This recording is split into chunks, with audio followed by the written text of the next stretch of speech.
everybody. I'd like to thank the council, Mayor, for making my first year as chief a very smooth transition. Things are going well for us, and I want to continue that in my tenure. It's been a big year for us so far. This Fire year Department we Chief. service all new SCBA's.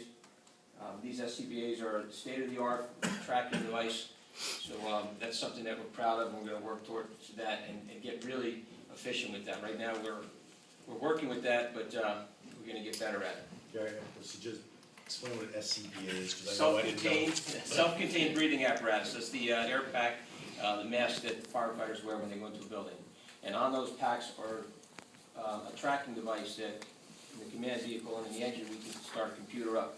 And as long as they tag in, we can find out where they are in the building. It's pretty, from the command vehicle, that they'll get that message on their pack. And that means to get out. There's an alert warning on there. Inside their face shield is a heads-up display that'll also tell them it's time to get out. So that's something that's state-of-the-art, and we're actually getting better at that as we go on. Excuse me. We also actually have the new breathing air fill station that's put in the firehouse. And that's how we refill all our air bottles and the Cascade unit. It's been out for a while, and we finally got that in this year, and it's working great. This year we have 10 new sets of gear that we put into service.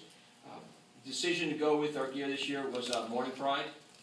We vetted about 4 different manufacturers and with some really good prices, good equipment, good gear, but we decided to go with Morning Pride and Skyland Area Firefighter Equipment and Training. Safety is the acronym. That's the company we're using. They guarantee their prices until 2015, and with the gear, how we have to, we're starting to get new gear. It's time to replace gear. Having them hold those prices until 2015 was. Gary, is there a life cycle for the gear? NFPA 1851 says 10 years. That's a recommendation that we're going with.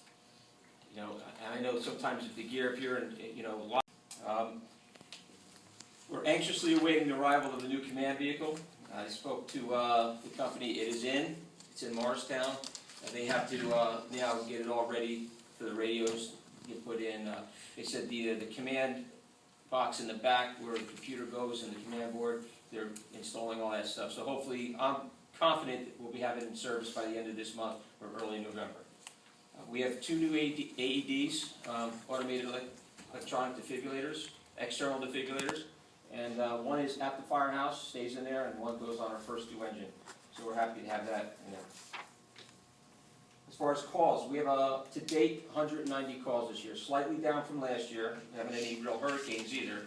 And I know as I say that, we're going to have an onslaught of calls, so just know it.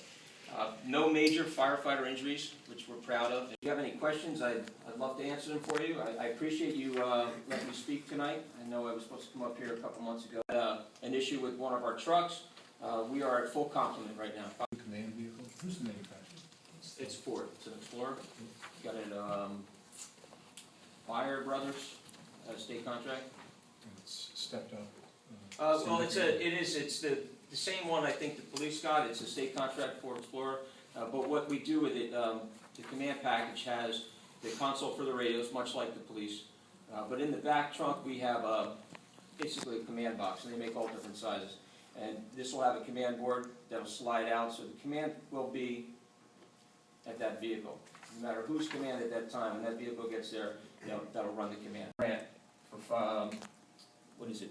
Fire prevention grant. So we're going to be